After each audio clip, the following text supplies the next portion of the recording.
in all the great traditions, specifically in Buddhism, the idea that when we go through really intense circumstances, that when we make our way through it somehow, and it generally takes a lot of effort, and then there's a significant dose of like luck, if you look back at our lives, like how much we've been through, and it's a big part of it. It's just kind of like in Buddhism, it's like the who knows, like how did we even make it this far, right? And so there's words for that: confidence, or faith, or trust, surrender. So in Buddhism, the Buddha, I'm going to use they pronouns for the Buddha, just because I can. They, after had a pretty traumatic life, their mom died in childbirth, and he went out and tried to find himself and went to some extremes. Asceticism is a word for that, where he just renounced everything and was near death, and then came out through this intense purification and said, I'm gonna sit through all these traumatic experiences from my life and then from many past lives, and there was a moment where, just like this statue, Bhante Sutta Dharma, there's in a lot of the Buddhist statues, they show the Buddha touching the earth and saying, basically, I belong here, and they were being assailed by just all these traumatic experiences, and also like really pleasurable and everything you think of, to try to convince the Buddha that they didn't belong to themselves or to the world. And that is one definition of trauma, this split that happens, that through systemic oppression, we are taught that we don't belong to ourselves, that our mind and bodies aren't connected, and when traumatic experiences happen, sometimes if they're a violation of our bodies, that our bodies don't belong to ourselves. The trauma of shock trauma, something might happen, and you realize maybe your life doesn't even belong to yourself, right? That we've been given this life, and whoever or whatever you believe gave it to you, or whatever, that can be taken away too. And so that splitting off is, and feeling like you can't do anything about it. That powerlessness is one way I'm feeling in this moment, really defines what trauma is. And so you can see how in dominant culture, how there's this systemic oppression as bell hooks, imperialist, white supremacist, capitalist, patriarchy, and then I had the heteronormativity, right? Through these aspects of the systems that we live in and navigate, that inherent in those worldviews, that it's inherently wanting to separate us from our own selves and from each other, and from the connection to the earth, right? And as the Buddha touching the earth, to say that we are connected, to everything,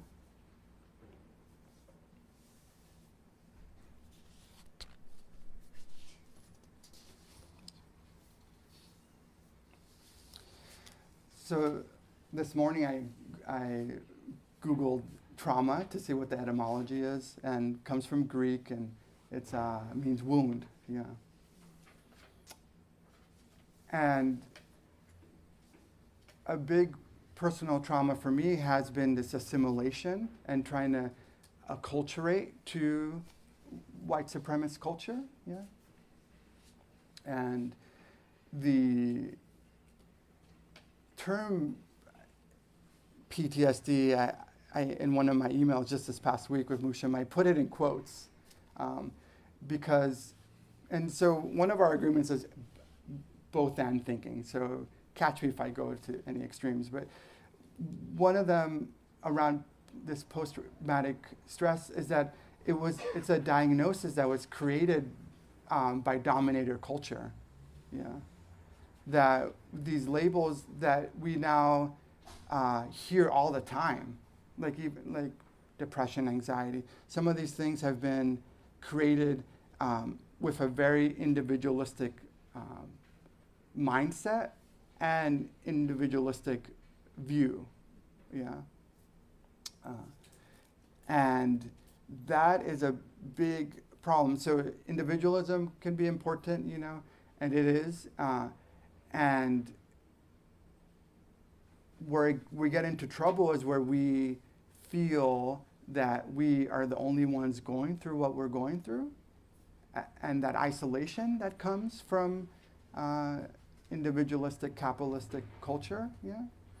And so that's what I feel is the number one cause of mental dis-ease, is this sense of isolation. Yeah. That we're the only ones going through this, that we're the only ones this has happened to, that we're the only ones suffering in this particular way. And so that's reinforced again and again in our culture, and it's a big part of modern living, of surviving and the hustle in this capitalistic culture, that it really rewards, having to go out and do it on your own, And so that in itself can be splitting, yeah. So I use the word splitting to think of another word aside from trauma, yeah, that could split us, yeah.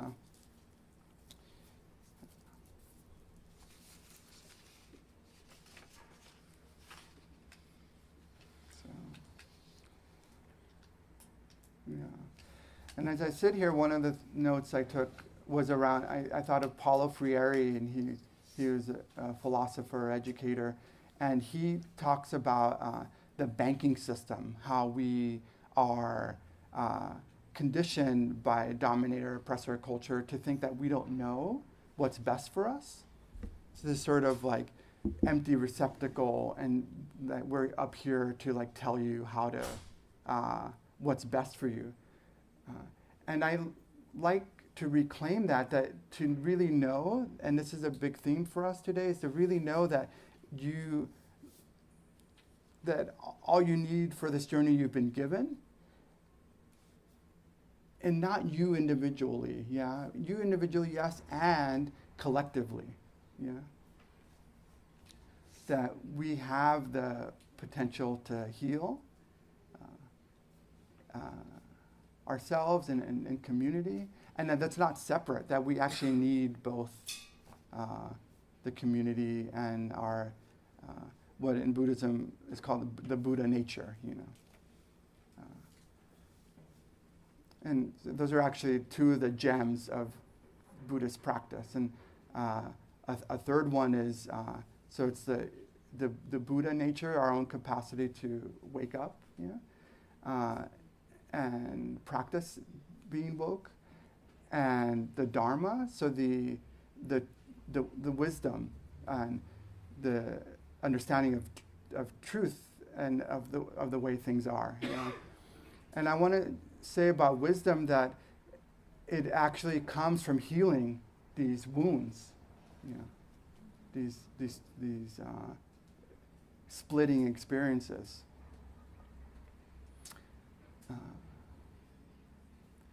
And I'm going to connect that to like the collective traumas that we're living under collective trauma. So sometimes we get into the trap of like, I have to be the one to fix this all. And what helps me with collective trauma is to know that we come from like really sturdy stock, yeah, that our ancestors have really been through. Some might argue more than we're going through now.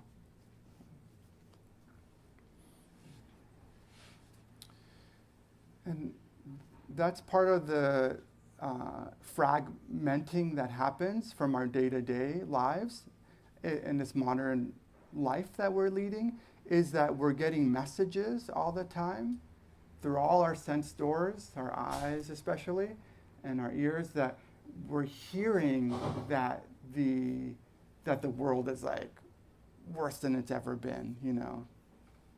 And I wonder what that, well, I know what we do, and a term is disassociation, that we disconnect from ourselves, you know. And so I'll talk about disassociation a little bit, because the way I just said it, it sounds like it's something bad we're doing, but it's actually a pretty genius kind of evolutionary experience that we have. And there's a whole continuum of disassociation that we can't really put words to it. And that's another trap we get into trauma. We're trying to put words to our experience.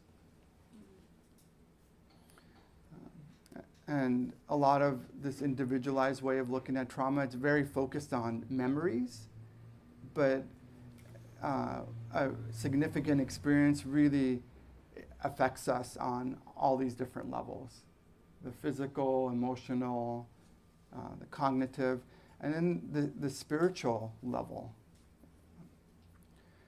So indigenous cultures have talked for a long time about how disassociation is sort of like your soul or your spirit leaving your body. Yeah, and that the healing work involves this sort of bringing back the way I see it, it's like befriending your soul and telling your soul, hey, you know, I'm gonna take care of you, body, you know, because then this is what's housing you, and I'm gonna do my best. There's no 100% safe, but you know, it's okay to be in here so that we can do what we're meant to do in this life and in this body.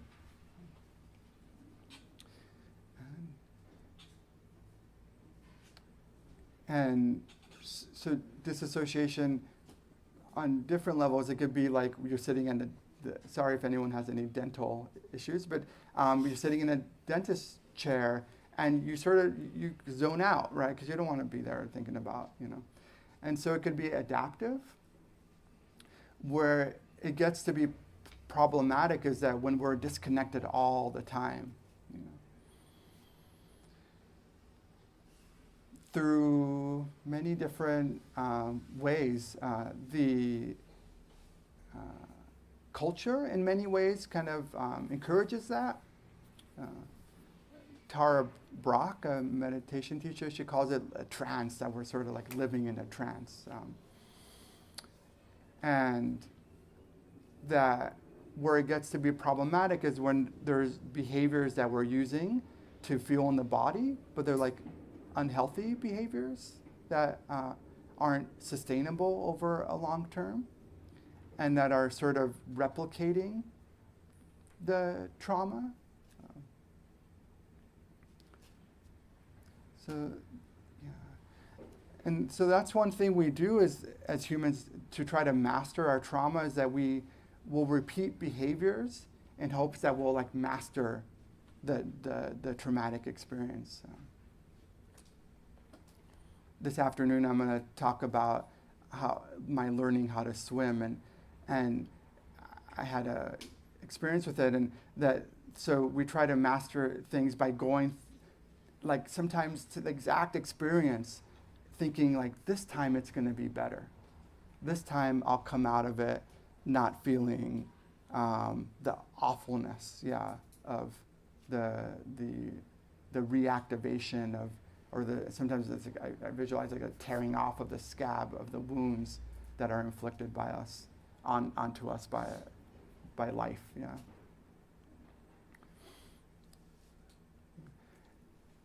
And re-experiencing it, sometimes we'll take on jobs that involve like exactly the traumas we went through, and this from, the positive side could be someone, as an adult lost their house but got it again, and then they went into housing rights or something, when we've experienced adverse childhood experiences, like early childhood traumas, I'm speaking from my experience, I went into doing therapy with kids and teenagers to try to heal, like this time, I could let my 5-year-old hang out and be safe. And it was really healing, but when it gets to the extreme, what starts to happen is vicarious trauma or secondary trauma, So where we're reliving these experiences without really realizing that we're in it. And it happens to anybody that is connected to other people through empathy,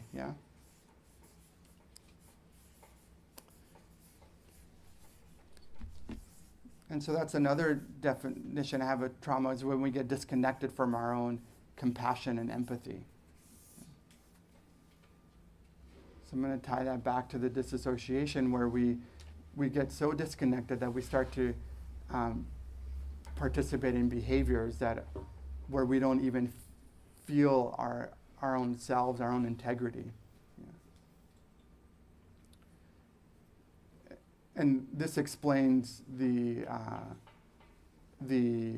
perpetrator side of things, where people are disconnected from their experience, so they're not realizing the harm they're causing in the world, to themselves, to other people. Because because we both have, in diversity languages, target and non-target groups, that we're both in those groups at different times. And so that when we disconnect from our body so much, we don't realize what we're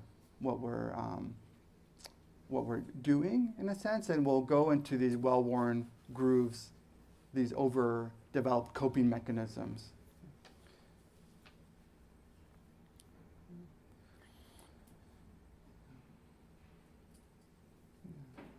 And so I'm going to transition to the healing of trauma, so that when we realize that we're in these overdeveloped coping mechanisms, these well-worn grooves, that we add on a huge dose of compassion. And one of the experiences of trauma is that we get flooded by the re-experiencing, the word trigger, which I'm sort of have issue with because it's like a gun, but it is this kind of life or death experience. We experience this threat to our integrity, and it can. I'll come back to the healing. It can happen through, and this is all healing, just having this information, It could be a physical threat, or it could be a psychological threat too. So the body, whenever we experience any sort of threat, psychological or physical, it goes through what most people have heard of, the fight, flight, or freeze response, right? And so I think it's important to underscore the psychological threat, because the body will still go through all these ways to try to protect itself from this injuries,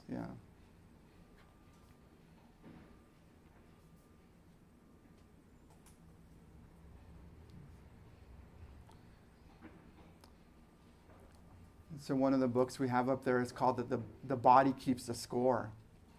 Yeah. So when we go into fight or flight, we're holding on to this tension in our body. Yeah. For some of us, for a really, really long time, I'm going to draw a picture really quick of what modern life looks like for many of us. So this is kind of like a baseline of being chilled out. And most of our days look like this. So the alarm goes off, so our stress goes up, you know. So we hit the snooze button, we're just like, well, you know. And then, and this part here, I just want to point out that when we're tossing and turning, we're sort of like stuck in the replaying of traumas a little. And there's big T traumas and little T traumas. The little T traumas of like, yeah, I don't want to go to work today. I have to go deal with all this stuff and traffic, you know. And then there's big T traumas. It's on a continuum, yeah. So we're tossing and turning, and then you're like, oh dang, I have to get to work, and then so the stress goes up, and then you're like, oh, you hit traffic because everyone's trying to get to work, and then you get to work, you have your second cup of coffee or 30, you didn't have breakfast, or your blood sugar drops, and you're like, you know, and you finally get to have lunch, and you eat it standing up, maybe at a computer or on your phone, and then the stress goes up again because you have a deadline, and so that's ironic because it's even in our language, yeah, deadline, yeah, this life or death, yeah, our systems are like really hijacked, yeah, by modern life, and so finally you get home, maybe you finally get home, but you hit traffic again, and then you're like looking at your social media and reading all the bad news. So, and then you get home, you're like, oh, let me just chill out. I'm just gonna maybe fall asleep, or you watch Netflix, and then it's like on auto play, and you're like, oh my God, I've seen like 5-6 episodes, and then your body hasn't eaten or whatever, and then you pass out, and then the alarm goes off. Right. People are laughing. No, this is tragic. So what happens in modern life, this ends up being our new baseline, that third episode into Breaking Bad or something, you know, and I mentioned Breaking Bad, it's like on an extreme, but some of us will watch a lot of shows that are really, like Narcos is like the #1 show right now. My namesake, Escobar, I'm like, what is they're like, they're not even Colombian actors, whatever. Anyways, so this ends up being our new baseline of relaxation, yeah. And I call this the red zone, yeah. And to parallel the kind of fight, flight, or freeze that we're always in, you know. And so for some of us that have experienced these adverse childhood experiences that are really common, parents divorcing, or any sort of threat, emotional, physical, sexual neglect or abuse, that those of us that have experienced these experiences are more susceptible to being in the red zone, along with our modern day lives. But the good news is that we're going to continue talking about how we can come down to the green zone, we'll call it, that it's always available, is as simple as feeling our breath and feeling our bodies. The trick with traumatic experiences is the body, as I mentioned, keeps the score, and the body thinks it's back in the past somewhere, but we're actually not there, and that we can use mindfulness practices to come back again and again and befriend our bodies and reclaim our bodies, yeah.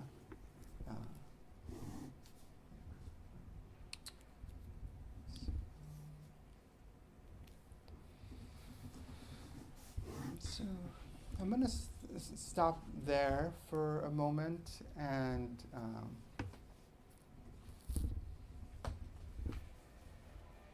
because I can keep on going on like 10 pages of notes over there, and I didn't, yeah.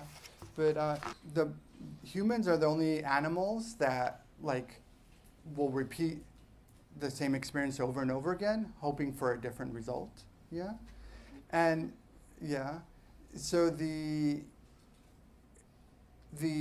it's not either or. Sometimes I'll talk about my swimming experience, like spoiler alert, I learned how to swim after not knowing how to, and that will go through these, and I want to say, I don't want to put it so much on like you as an individual, but just as our animal instinct to just kind of repeat the trauma.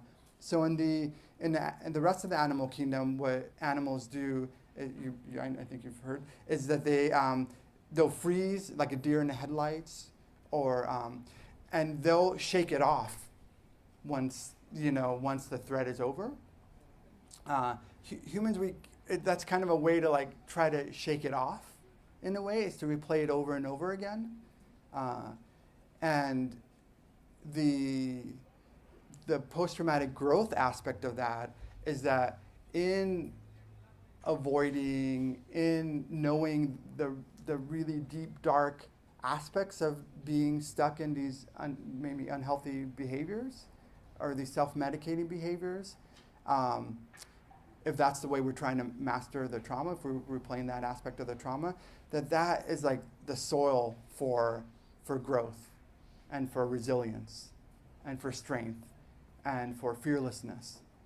That part of what has to happen is that we have to go through that or not, right? And this is where it's like a spiritual thing. It's like, wow, like, and the luck I talked about is that somehow I've made it through this stuff and survived and thrived, yeah. But a big part of it is shining the light, is really knowing that you can go through this, and that you're strong and courageous and tender and resilient. Yeah.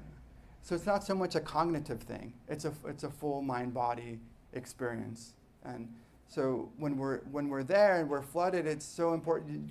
I give people permission to go watch Netflix and just totally chill out, and and because what happens when we avoid things, it's like a feedback loop where we're saying, oh yeah, this is something I should be really scared of, and we're reinforcing that over and over and over again. And the treatment for this experience, for anxiety, in a word, is approaching what's causing us anxiety to retrain the mind, body, heart to know that, okay, this isn't the threat that it was in the past anymore, that I am strong enough to face this, yeah? And this both thinking, we don't want to face all the traumas of the world, all the stressors, all the things that causes anxiety. But it is about knowing and developing the resources that you already have and practicing, them, self-care, etc. There was a lot of information. That's as heady as we're going to get. And so vicarious or secondary trauma,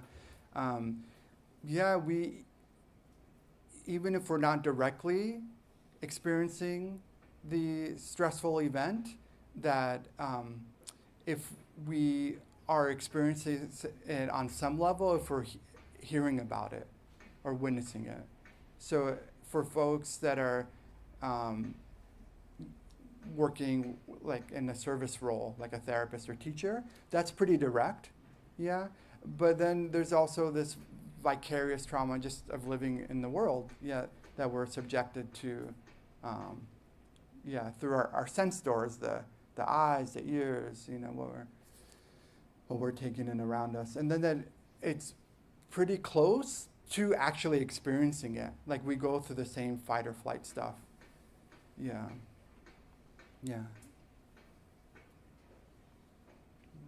And another term for that is compassion fatigue. Yeah, that we, in hearing so much suffering or experiencing it, that we get tired out. Yeah. Musham and I, years ago, I think she came up with it, but she said, like, if you're not anxious or depressed, then we'd be worried about you. Because there's enough stress out there. Yeah, and inside of us. Yet there's that can be the path for growth and and continuing to develop our resilience. Yeah, just not anxious and depressed all the time in a way that impedes our functioning and our ability to be happy. Right. But Yeah. anxiety, depression, that's normal in my world. Right. And particularly as people of color, with the experiences that we have. And does it take over our lives? Right. Exactly. Yeah, and I don't want to be ableist. Like these terms, anxiety, depression on the end of the spectrum can be really debilitating, and pretty serious experiences that are disabling, and so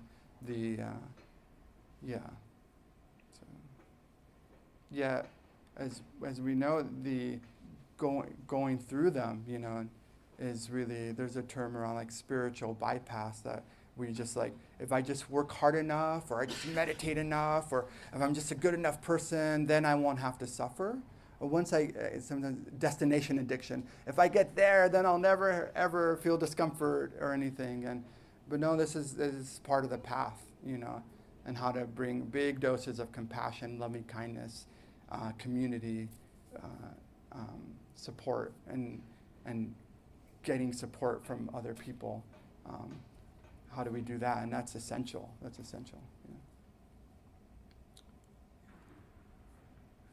Other people and our ancestors, as I mentioned.